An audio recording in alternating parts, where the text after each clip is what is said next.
Hoy en Es la Hora de Opinar comienza la semana. Como todos los lunes, tendremos nuestra mesa de debate con Javier Tello, Ana Laura Magaloni y Jesús Silva Herzog Márquez. En esta ocasión vamos a debatir en primer lugar sobre las marchas de este fin de semana y la reacción de la presidenta Claudia Sheinbaum y del partido Morena. Después hablaremos de la economía de México y su estancamiento, su eterno estancamiento durante la Cuarta Transformación. Y para terminar haremos un breve comentario sobre la política en Estados Unidos después de las elecciones en varios estados de la Unión Americana. Así que quédese aquí en N+ Foro, que ya comenzó la hora de opinar.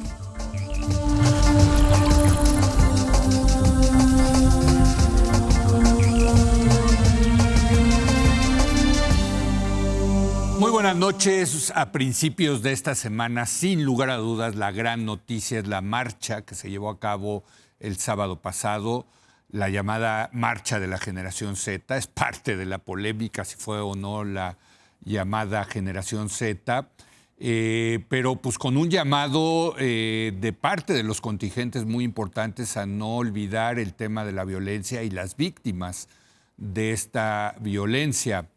El saldo fue de 60 policías heridos y 20 personas detenidas. Ahora, al parecer, hay una nueva convocatoria en las redes para manifestarse el jueves 20 de noviembre. Y bueno, pues hay mucho que platicar sobre esta marcha, entre otras cosas, también la reacción de la presidenta Sheinbaum, del partido Morena. En fin, son muchos los temas en torno a esta manifestación. Saludo a Javier Tello. Javier, buenas noches. Leo, muy buenas noches. Jesús Silva Herzog Márquez. Chucho. Hola, Leo. Buenas noches. Y Ana Magaloni. Hola, Leo. ¿Cómo estás? Buenas noches. Déjame empezar contigo, Javier. Pues muchas cosas que platicar, ¿no? Pero, pues en fin, ¿por dónde empezamos? ¿Qué propones? A mí me gustaría empezar por la reacción del gobierno, de la presidenta. Es un buen punto, sí, venga. Y lo que me gustaría es señalar los paralelos que hay en cuanto a los argumentos que utiliza la oposición para descalificar marchas de Morena o del gobierno y los argumentos que utiliza el gobierno o Morena para descalificar las marchas de la oposición. Es inevitable que se descalifique la marcha del otro, sí. Pero aquí lo que sorprende es que son exactamente los mismos argumentos. Son pésimos argumentos de ambos lados y son los mismos, en cierto sentido.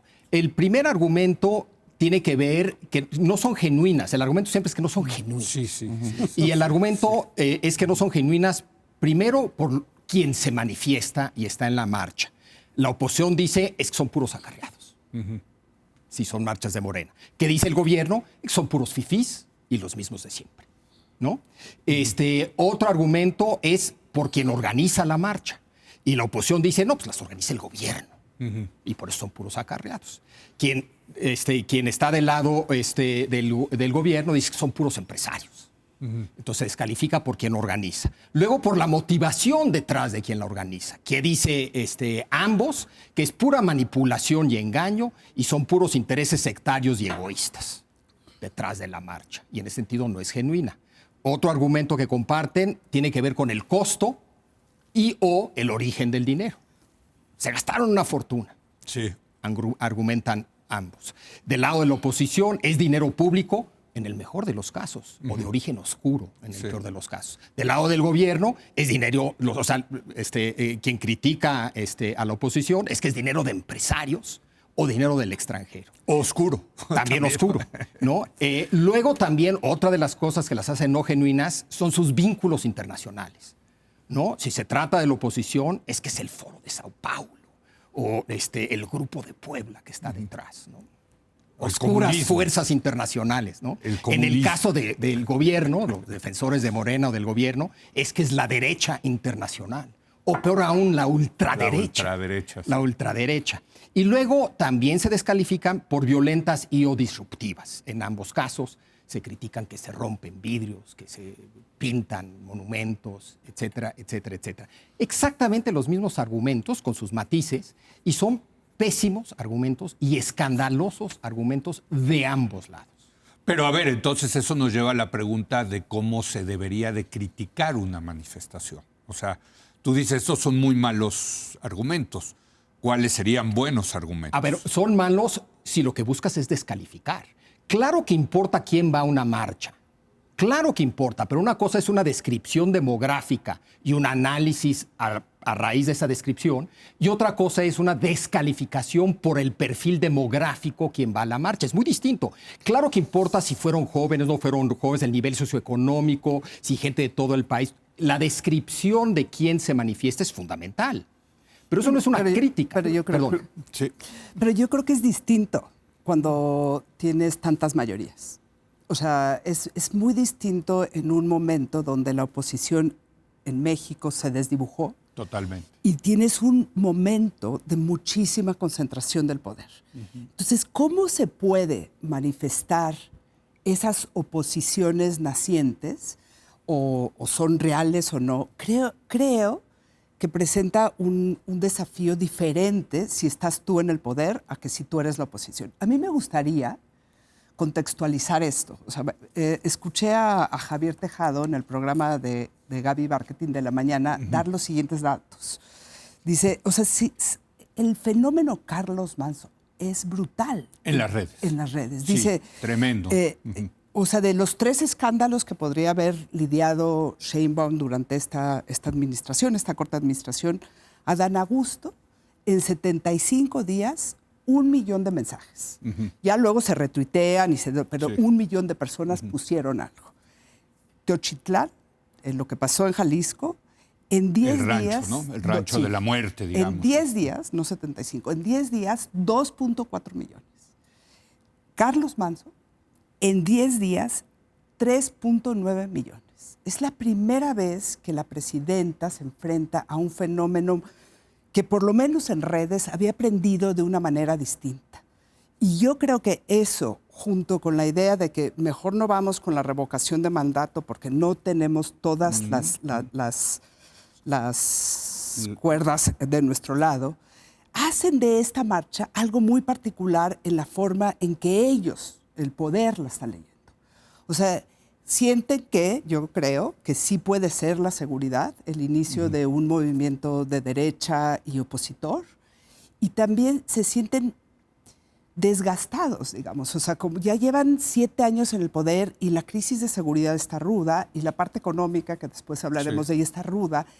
Y esto sí acaba de empezarse a sentir un malestar que no estaba antes. Y las sociedades son dinámicas, digamos. Pero yo creo que esta marcha, particularmente a Morena y a la presidenta, le generó una sobrereacción. O sea, la hizo más grande de lo que debería, seguramente. Pero yo creo que están viendo algo que no habían visto en marchas anteriores. No solamente eso, yo agregaría que operaron para que la marcha tuviera un impacto menor, porque esta cuestión de cerrar el Zócalo y dejar una sola entrada por 5 de mayo efectivamente hizo que muy poca gente de los manifestantes pudieran entrar al Zócalo. Y lo que presume hoy la presidenta es, llegaron muy pocos al Zócalo. Pues sí, si no había... pudieron llegar, y además no en el Zócalo había grupos de choque. No, además entrabas y luego te enfrentabas ahí al tema del grupo de negro, sí, o sea, ¿no? que armó los desmanes, ya hablaremos de eso, desde luego, pero a ver, operaron y hoy presumen, no, pues llegaron poquitos al Zócalo. Operaron para que no llegaran todos. Exactamente, correcto. Chucho. Y eso te lo dicen los expertos de seguridad. Correcto, ¿no? Así es. Hubo un operativo, claro. Sí. Me parece que lo que vimos en esta marcha es un revoltijo de muchísimas visiones del país, de muchísimos puntos de crítica. Sí. Hay una expresión de inconformidad juvenil. No sé qué porcentaje sea ese número de jóvenes frente al total de manifestantes. Hay una serie de grupos que se manifiestan por la indignación ante esta inseguridad que existe en todo el país y que desde luego encuentra, quizá por primera vez en mucho tiempo, el gran flamazo que activa esta indignación, que es el asesinato de un hombre que pidió en los últimos días de su vida ayuda al centro y no la recibió. En ese sentido, creo justamente que hay ahí Hay un tema. punto de arranque Sí. muy sólido y muy auténtico. Sí me parece que hay una forma muy legítima de hacer un cuestionamiento de una marcha. El hecho de que cuestionemos la libertad de quien acude a una marcha, yo creo que es un punto básico. El que se usen fondos del poder público para financiar una movilización que defiende al gobierno, o el empleo también de recursos privados que hacen que la gente vaya sin el ejercicio de libertad, me parece que son elementos razonables para hacer una crítica a las movilizaciones. Yo lo que creo que hay en este caso, en esta sobrereacción que menciona Ana Laura, es esta gran incapacidad para darse cuenta que ahí hay un punto muy legítimo de preocupación en el país, que lleva efectivamente mucho tiempo entre nosotros y en donde el recurso que es el reflejo de la presidenta, que es el recurso obvio es la culpa de Calderón, es la culpa de García Luna, pues ya se gastó. Sí, ya no. Tiene el impacto que le exprimió todo durante todo su gobierno Andrés Manuel López Obrador. Entonces, yo sí creo que aquí hay algo nuevo. Me parece, coincido con lo que dice Javier, es un poco absurdo esta pretensión de hacer una aduana de qué tan jóvenes eran los manifestantes, qué tan apolíticos eran. Lo relevante, a mi juicio, es que mucha gente está diciendo esto es inaceptable. Lo que hemos tolerado durante muchísimos años es inaceptable, y es el hecho de que estemos a la intemperie, en esta vulnerabilidad que pone en riesgo nuestra vida todo el tiempo. Esa es una bandera que debería escuchar la presidenta y deberían escuchar los integrantes del gobierno, en vez de decir que estos son bots, que no son personas, que estos son simplemente inventos son los redes. mismos de siempre. ¿Qué son los mismos? Sí. ¿Qué son los políticos viejos de siempre? Ahí hay algo. Y me parece que lo que muestra es esta creciente insensibilidad de una élite encapsulada. Que por cierto, todo esto rematado con un mensaje de estoy fuerte. Yo estoy más fuerte que nunca. Y entre más me critiquen, más fuerte estoy. El mensaje de la presidenta no es de fuerza, sino de invencibilidad. Bueno, es que dijo las dos cosas. La dijo lo de invencible en Campeche y hoy dice estoy muy fuerte. Cuando un político empieza a decir estoy fuerte, Houston, we have a problem, ¿no? ¿O no? No sé, pero yo no digo que no se deba de criticar. Yo creo que lo que no se debe de hacer es descalificar y juzgar marchas como no genuinas. Yo creo que las marchas que organiza Morena o el gobierno son genuinas y las marchas que organiza la oposición son genuinas. ¿Se pueden criticar ambas? Claro, como de mil maneras. Lo que a mí me preocupa es ambos bandos descalificando las marchas de uno u otro bando por no ser genuinas, con argumentos que creo yo son pésimos. Claro que se pueden criticar.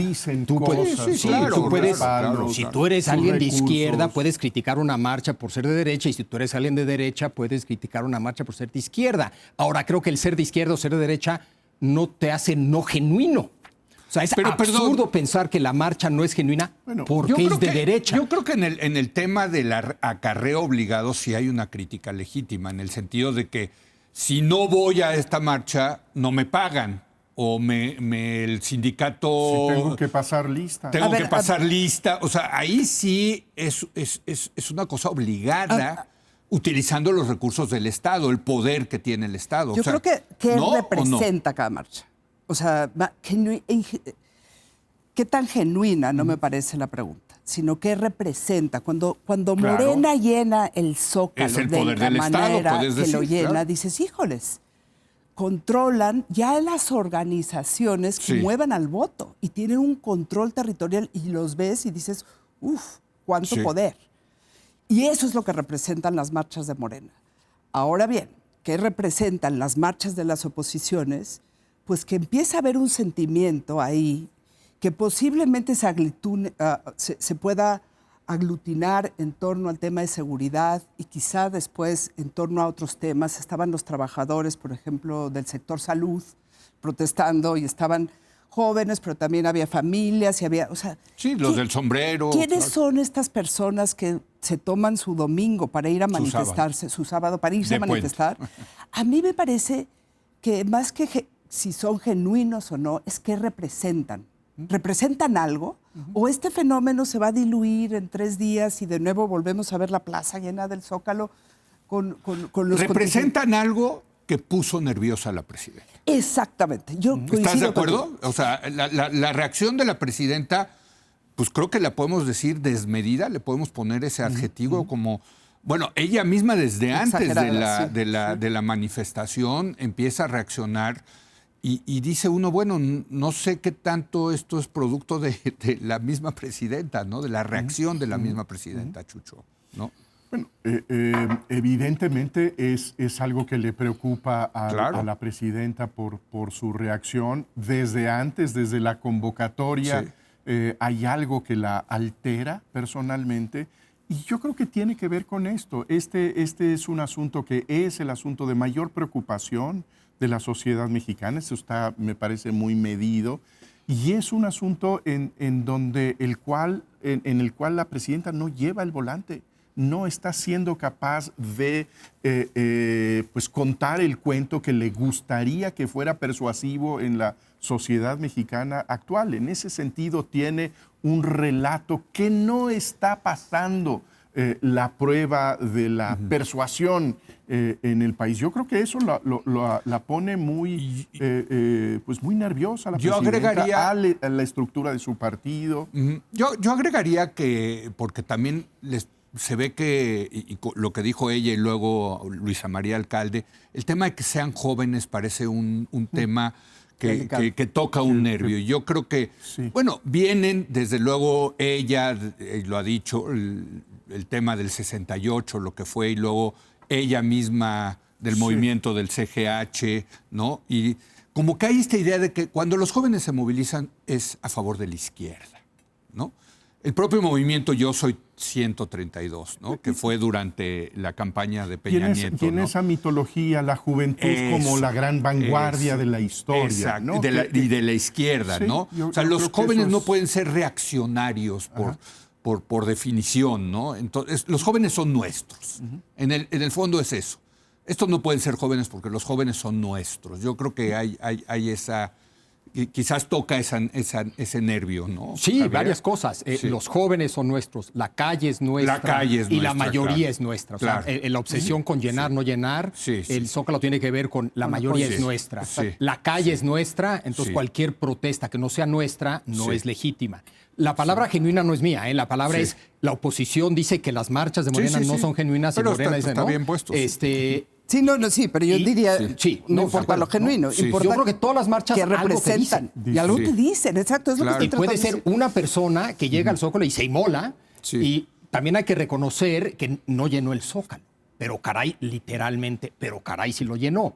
Es decir, cantidad e intensidad no son lo mismo. Exacto. Puede haber una protesta de una persona de una intensidad que le gana a alguien que llene el Zócalo. Entonces, en fin... Por eso digo que los argumentos que yo escucho de uno y otro bando se me hacen muy malos y muy preocupantes. Preocupantes porque sin oposición un país es un desastre, una tragedia. Creo que lo que todos no queremos es que no haya oposición, creo yo, desde mi punto de vista muy personal. Pero en efecto es la calle, es la mayoría, son los jóvenes, es el futuro, es el progreso. Ahora, la seguridad, sí ha habido intentos de la oposición de usar la seguridad. Es decir, una y otra vez. Y en ese sentido, yo coincido que es un tema clave. Pero, no, Xóchitl, uno de sus 3 palabras era vida.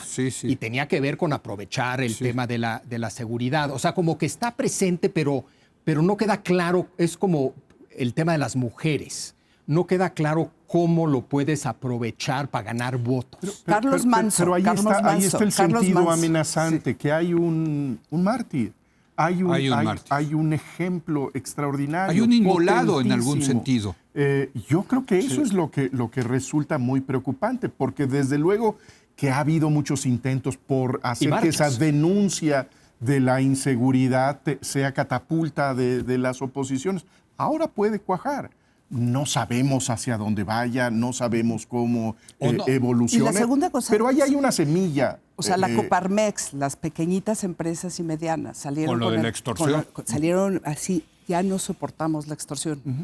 Junto con lo de Carlos Manso, o sea, hay algo en el ambiente donde la seguridad tiene otra cosa que no solamente es la tasa de homicidios, digamos.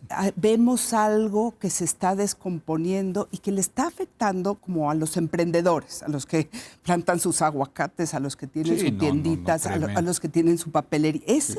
Ese contingente puede ser potente para organizar a una oposición. Estamos súper lejos de que eso suceda y por eso me parece una sobrereacción innecesaria.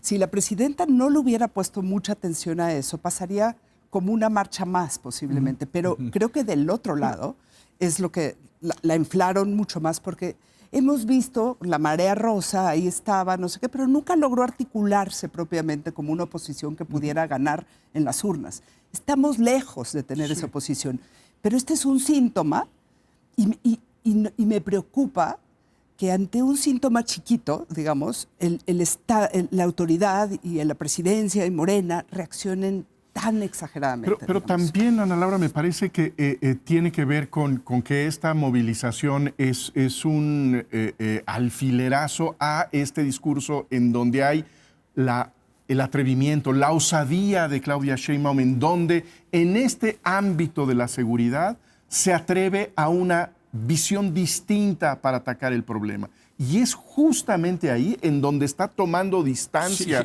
con el gobierno anterior, en donde ella en los hechos está dándole la espalda a la herencia de López Obrador, en donde llega este cuestionamiento tan severo y tan hiriente para su discurso. En ese sentido también es que se exhibe el que la presidenta no tiene para dónde hacerse en la medida en que tiene que cargar ese fardo enorme del gobierno de López Obrador, un fardo del cual no se puede desentender, no ha tenido la disposición de abjurar de esa herencia de manera enfática. Sí, no, totalmente. Ahora, creo que sí tenemos que hacer una mención a este tema del bloque negro que vuelve a aparecer, ¿no? Y que termina mal, siempre terminó mal en la del 2 de octubre de este año, terminó mal este sábado, una violencia enorme en contra de la policía, y la policía pues que estuvo conteniendo durante un rato, cuando al final ya tuvo que salir a reprimir, hay que decir la palabra, ¿no? Pues también cometieron excesos. 2 horas, ¿no? Estuvieron. Entre unos y otros. Así es. Entonces, 2 horas. Lo increíble es que es al día de hoy que no sabemos quién es este bloque negro y otra vez empieza la especulación. Lo puso el gobierno, lo pusieron la ultraderecha, lo puso la CIA, carajo. Lo puso los criminales. Los criminales, en fin, sí, Javier. Bueno, la idea de bloque negro es una estrategia de manifestaciones en todo el mundo que viene desde los 80s. Que eran anarquistas, eso sí eran. No necesariamente. Supuestamente aquí en México se decía que eran los anarquistas. Empezaron a vincularse cada vez más. La estrategia de origen tiene que ver con que de una manera de que no te detengan después, es si te vistes todo de negro y te cubres la cara, no te pueden identificar con la camisa que llevabas puesta, con los tenis que llevabas puestos. O sea, había una estrategia para prevenir que te agarraran después. Y esa estrategia, obviamente, la empezaron a emplear cada vez más gente que en manifestaciones, en Alemania, en Inglaterra, etcétera, querían provocar, querían destruir propiedad por las razones que tuvieran, a veces con una estrategia clara, etcétera. Distintas historias en cada manifestación, además. Entonces, es una constante desde los 80s en muchas manifestaciones alrededor del mundo y lo hemos visto también en México. Ahora, ¿quién puntualmente son estas personas? Pues obviamente hay mucha especulación al Bueno, pero el respecto, Estado debería de tener inteligencia en ese sentido, ¿no? Pero por eso se visten todos de negro y porque No, es mucho no, más bueno, difícil. pero De acuerdo. infiltrarlos. Claro, o sea, claro, a ver, claro. digo, un Estado que se precia de ser Es Estado. gente muy bien pues, organizada, no. es gente muy bien organizada. Estos bloques suelen ser gente muy bien organizadas. Genera la sensación de unidad, generan la sensación de solidaridad, se ayudan los unos a los otros. Si tú ves a alguien vestido de negro que lo están agarrando, lo ayudas, etcétera, etcétera. Pero estoy de acuerdo que es un fenómeno sumamente problemático. Pero logró lo que quería. Tronó la manifestación. Sí, sí. O sí, sea, sí. ya después de que empezaron Y las logró eso es lo que que querían, eso es lo que querían, no sé. ese grupo. Sí, no sé. O sea, Y logró algo que otra vez también creo que desesperó a la presidenta, que cayeron en la provocación, porque sí acabaron reprimiendo, sí acabaron, o sea, las escenas que yo vi de los abusos Sí. policíacos, ¿no? Por más que traten de minimizarlo, pues sí acabaron eso, ¿no? Acabaron cayendo en la provocación. Yo creo que este grupo de encapuchados, Bloque Negro, logró terminar con la manifestación. O sea, la gente que iba a entrar al Zócalo ya se no, retiró, sí. empezaron los gases lacrimógenos. Eso ya se convirtió en otra cosa. Sí. Y se convirtió en una balacera. Una batalla campal. Es una batalla entre policías. Y además, rudísimo para los policías que aguantaron, pero ya Sí. cuando se enojaron, pues van de frente. O sea, fatal, fatal para todos, digamos. Sí. O sea, como que, ¿cuál era el objetivo de ese grupo si no era desestabilizar una marcha, digamos? O sea, y no sé por qué razones ni quién lo puso ahí, pero no era una buena idea que en una marcha que la verdad venía aconteciendo de forma muy pacífica. Muy pacífica. De repente llegaras al Zócalo Con familias y está y todo. ahí incrustado el grupo negro. O sea, sí estuvo rudo. Así es. Jesús. Bueno, finalmente sirve para que cada uno de estos bloques tenga el relato que está buscando. Los otros son violentos, Sí. los otros son represivos. Sí. Entonces tengo yo mi trofeo, que es que mi expectativa la cumplo a partir de la intervención de estos grupos, Y que por eso tristemente tronó. están prácticamente en todas las marchas y movilizaciones de los últimos años en el la país. Ciudad de México. En la Ciudad de México, Sobre en todo. otras ciudades también lo empezamos a ver, las marchas de las mujeres, las marchas feministas también tienen Su grupo negro, su bloque un negro. episodio que finalmente es el que los medios retratan, en donde la atención del público se concentra, y finalmente ese se vuelve el gran evento de la jornada, ¿no? La prensa extranjera. La prensa extranjera. La pero prensa bien lo extranjera se fue registra. sobre eso, ¿no? Sí. Que Fundamentalmente. empezaron diciendo en Seattle, o sea, el bloque negro empezó en estas Sí. otras ciudades con enorme éxito mediático. A veces eran grupos anarquistas, a veces eran grupos globalifóbicos, Globalifóbicos. a veces eran anticapitalistas, etcétera, etcétera, etcétera. A veces con genuinas agendas, a veces no. En fin, es un grupo muy difícil de describir porque a la hora de la hora no es ¿Y una... quién lo organiza, no? ¿Quién organiza ese grupo? Pues sí, bueno, Me yo parece creo una que el pregunta, Estado ¿no? debería de tener esa información, ¿no? O sea, A veces están organizados, a veces no tanto, etcétera, etcétera. Pero para tener esa fuerza y esa capacidad de violencia, algún tipo de organización tienes. O sea, sí, quién va por delante y quién se va a lanzar. ¿Quién pone la bomba Molotov? ¿Quién se amarra de no sé dónde? equipamiento. O sea, no. Sí, bueno, de hecho mucho antes brutal. sí los contenían, ahora han aprendido y ya tiran esas vallas que no sé si han visto esas vallas, pero son verdaderos muros impenetrables, pero ya Y las aparte, lograron penetrar. Ese ¿no? grupo no marchó. No, llegó directo. Llegó directo. Llegó directo. Digo, son 4 décadas de aprendizaje Sí, claro. global. Sí. Y claro. se comparten información, y si tú te metes en internet te encuentras qué debes de llevar y que tú, ¿no? Y cómo te debes de vestir, etcétera, etcétera, y qué funciona y qué no funciona, etcétera, etcétera. O sea, sí hay Así es. mucho conocimiento allá afuera al respecto, en fin, pero sí es un fenómeno muy impresionante. Bueno, pues vamos a ver en qué termina. Supuestamente van a hacer otra manifestación el 20 de noviembre, vamos a ver, en fin. Pero pues esto, pues yo creo que puede ser, me atrevería a decir, o que vaya a ser una ola dentro de las olas mediáticas y se termine y a todo mundo se le olvide lo del sábado. O puede ser que si esto acabe siendo un parteaguas, al parecer lo de Carlos Manso sí está teniendo la resonancia de que puede ser un parteaguas digamos, en el sexenio de la presidenta Claudia Sheinbaum. O por ¿no? lo menos el surgimiento de algo que podamos llamar oposición, digamos, porque Exacto. todavía no existe. O sea, a Y nosotros como que nos tú dices, preocupan- todo el mundo nos preguntamos por qué echaron para atrás lo de la revocación de mandato en las elecciones intermedias, sigue siendo, ¿no?, un misterio, pero a lo mejor pues por ahí están midiendo que el agua no está para el pan, ¿cómo dicen? El horno no está para hoyos, ¿no? Exacto. Bueno, vamos a hacer una breve pausa y vamos a hablar ahora de lo que yo considero es el talón de Aquiles de la Cuarta Transformación, y es la falta de crecimiento económico.